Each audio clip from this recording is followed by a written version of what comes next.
व्यासपीठावरतील सन्माननीय उपस्थिती, सन्माननीय गेस्ट या ठिकाणी असणारे सर्वांना मी अभिवादन करतो. बरेच मोठे मोठे हस्ती या ठिकाणी आहेत जे CSR आणि CSRच्या बाबतीमध्ये तुम्हाला माहिती आणि मार्गदर्शन करण्यासाठी इथे आलेले आहेत. त्यामुळे माझी माहिती यामधली अत्यंत थोडकी आहे. आत्ताच अभयजी भंडारे ज्यांना आम्ही आमचे मार्गदर्शक समजतो, बऱ्याचदा त्यांचे यूट्यूबचे व्हिडिओ आणि ऑडिओ हे ऐकून खूप चांगली प्रेरणा आपल्याला अशी मिळते आणि काय गोष्टी केल्या पाहिजे, काय करायला नको याचं मार्गदर्शन त्या माध्यमातून मिळतं. तर अशा प्रकारचे अनेक व्यक्ती या ठिकाणी आहेत.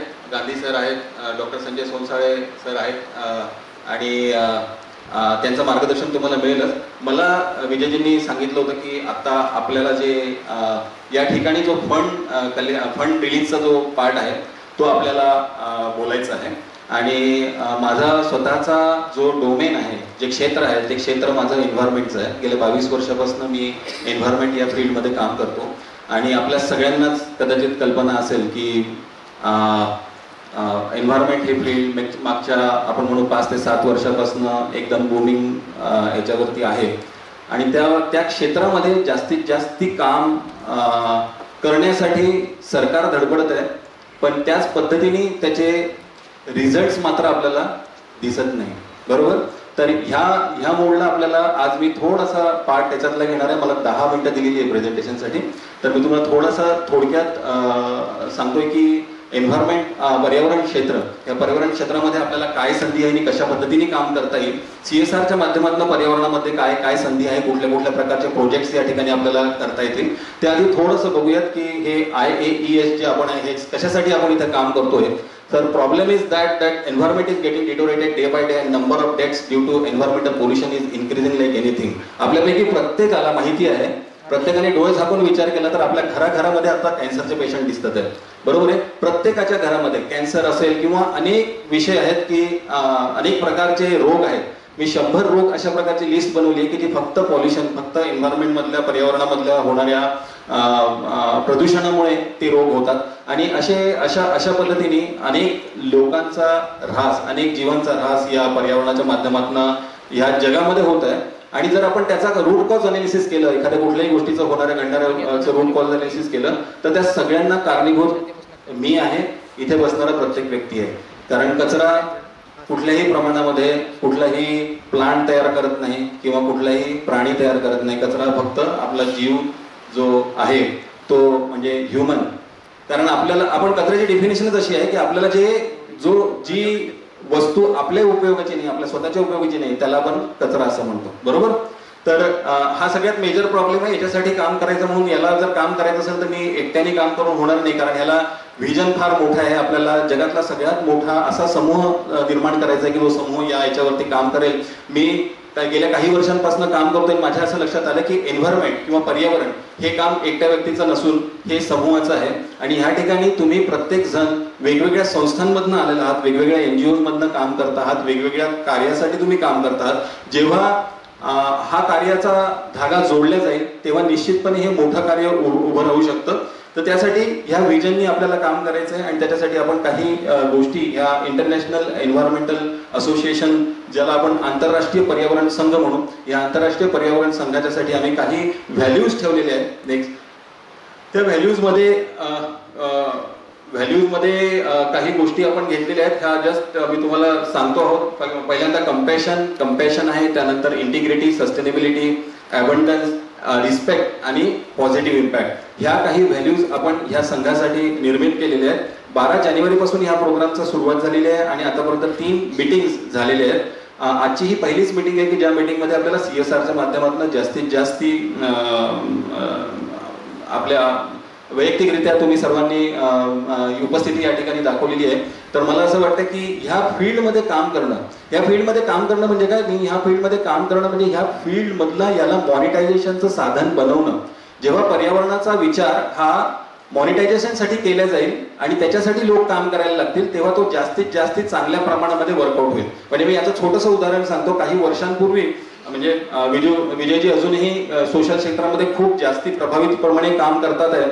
पण ज्यावेळेस माणूस सोशल कामामध्ये सामाजिक क्षेत्रामध्ये काम करायला लागतो. सुरुवातीला खिशातले पैसे टाकून तो आपलं काम उभं करतो आणि हळूहळू त्या कामाची त्याला सवय लागते आणि हळूहळू ज्या वेळेस त्याच्या लक्षात येतं की असं तो इम्पॅक्ट काय क्रिएट करू शकला, एक योगाचं शिबिर घेऊन मी किती लोकांच्या आयुष्यामध्ये इम्पॅक्ट क्रिएट केला, ह्या इम्पॅक्टचं जर आपल्याला डॉक्युमेंटेशन नसेल, ते जर आपल्याला कार्य मांडता येत नसेल तर निश्चितपणे त्याचा उपयोग होत नाही. तीच गोष्ट आपल्याला पर्यावरणामध्ये पण दिसते.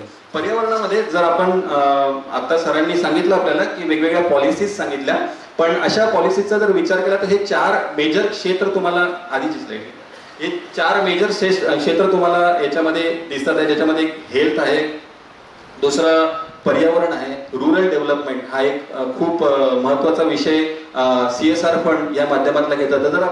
जर आपण असं पकडलं की 100% फंड ह्या गोष्टीसाठी उपलब्ध आहे, जसं विजयजी म्हटले की 25,000 करोड एवढं अमाऊंट जर याच्यासाठी उपलब्ध असेल तर साधारण एक 20 ते 22% विषय हा रुरल डेव्हलपमेंट आणि एन्व्हायरमेंट याच्यासाठी राखीव आहे.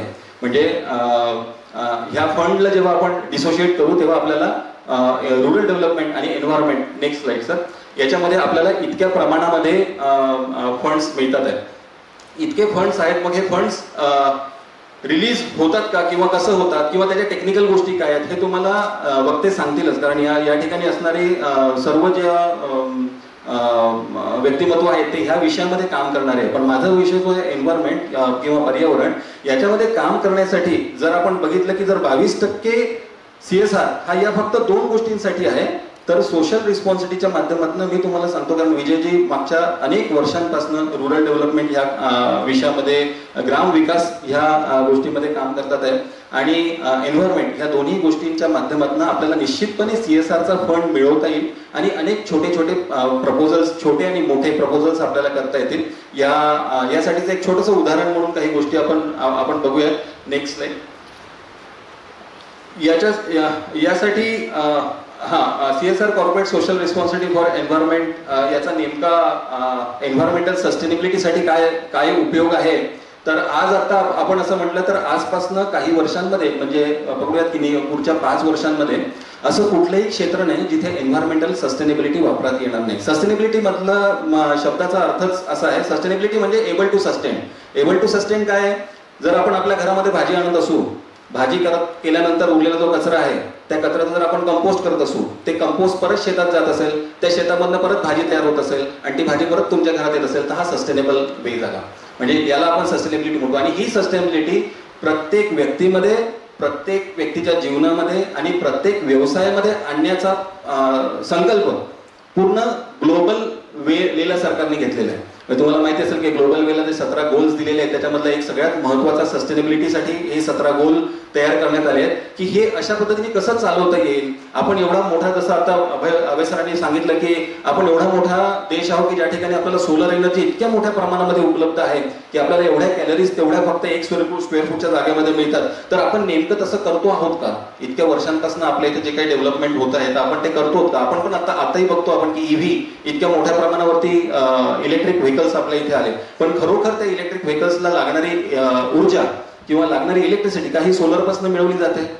नाही, त्याला कुठेतरी कोळसा जाळला जातोय है ना, तो इतक्या किलोमीटरमध्ये पास होऊन आपल्यापर्यंत येतोय.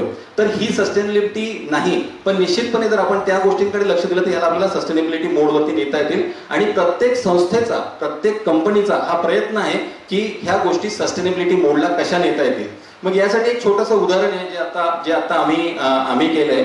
मी हे तुम्हाला उदाहरण म्हणून सांगतोय. तुम्ही प्रत्येक जण आपापल्या क्षेत्रामध्ये काम करता आहात आणि तुम्हाला NGOच्या क्षेत्रामध्ये तुम्ही काम करता आहात. कदाचित तुम्ही गावांसोबत काम करत असाल, महिलांसोबत काम करत असाल किंवा चाइल्ड डेव्हलपमेंट असल्या कुठल्या तरी विषयावरती तुम्ही काम करत असाल. प्रत्येक जणाचा वेगळा विषय असेल. हा विषय मी इथे मांडतो. एक छोटासा प्रयत्न होता की कडूस नावाचं छोटंसं गाव आहे. सूरज सर आलेत का? सूरज सर नाही आहेत बहुतेक. तर कडूस नावाचं एक छोटंसं गाव आहे पुण्याच्या जवळ, ज्या ठिकाणी आपण हा प्रकल्प केला होता. तर मला सांगायचा महत्वाचा मुद्दा असा आहे की प्रॉब्लेम आयडेंटिफिकेशन, की एखाद्या गोष्टीचं तुम्ही प्रॉब्लेम आयडेंटिफिकेशन कसं करता, त्याच्यावरती प्रोजेक्ट रायटिंग कसं करता, त्याच्यावरती फंडिंगसाठी अप्रोच कसं होता, ह्या सगळ्या गोष्टींवरती ते डिपेंड आहे की आपल्याला तो प्रोजेक्ट मिळणार की नाही. आता हा प्रोजेक्ट जर म्हटलं तर त्या गावामध्ये फक्त आम्ही वेगळ्या कामासाठी गेलो होतो. विजयजींचा ऑलरेडी प्रोजेक्ट आमच्या संस्थेचा त्या गावामध्ये सुरू होता. त्यावेळेस गेले असताना बघितलं की ह्या गावाची कचऱ्याविषयीची अवस्था एकदम भयानक आहे आणि ती बघितल्यानंतर आम्ही त्याला डॉक्युमेंट केलं, त्या गोष्टीला, त्या प्रॉब्लेमला इव्हॅल्युएट केला आणि त्यानंतर त्याच्यावरती प्रोजेक्ट लिहिण्याचा प्रयत्न केला विदाऊट एक माइंडसेट असतो माणसाचा की मला किती फंड हवाय. एखादी संस्था असेल ती म्हणत की नाही मला 1-2 लाख रुपये भरपूर होतील, मला 5 लाख भरपूर होतील. पण एक क्युम्युलेटिव्ह विचार केला तर आमच्या लक्षात आलं की हा प्रोजेक्ट 2 करोडच्या वरचा आहे. हा आता कदाचित मला मिळणार नाही, पण मला फॉर्म करता येईल, मला हा प्रोजेक्ट लिहिता येईल. आणि आम्ही तो प्रोजेक्ट लिहिला आणि त्या प्रोजेक्ट लिहून वेगवेगळ्या फंडिंग एजन्सीजकडे आम्ही अप्रोच झालो की कुठल्या फंडिंग एजन्सीज काय प्रमोट करू शकतील. कोणी कचरा बास्केट देऊ शकतील, ठीक आहे, कोणीतरी मॅनपॉवर देऊ शकेल, कोणीतरी डिझेल किंवा ट्रॅक्टर देऊ शकेल. तर अशा माध्यमातून त्याला छोट्या प्रमाणामध्ये उभारणी करण्याचा प्रयास या माध्यमातून झाला. आणि मला असं वाटतं की जर हा प्रोजेक्ट प्रपोजल आपण म्हणू एक वैज्ञानिकरित्या जर आपण त्याला कागदावरती मांडला तर निश्चितपणे जसं यांनी सांगितलेल्या गाईडलाईन्स प्रमाणे, आपल्या वक्त्यांनी सांगितलेल्या गाईडलाईन्स प्रमाणे जर त्याला आपण मांडू शकलो तर हे फंड्स मिळवणं हा तितका कठीण विषय नाहीये. त्याच्यामुळे माइंडसेटमध्ये ती गोष्ट न ठेवता काम कसं होईल आणि कामाच्या दृष्टिकोनातून आपण पुढे कसं जाऊ आणि तो फंडिंग आपल्याला कसं मिळेल याविषयी आपल्याला जास्तीत जास्त प्रमाणामध्ये प्रयत्न केला पाहिजे.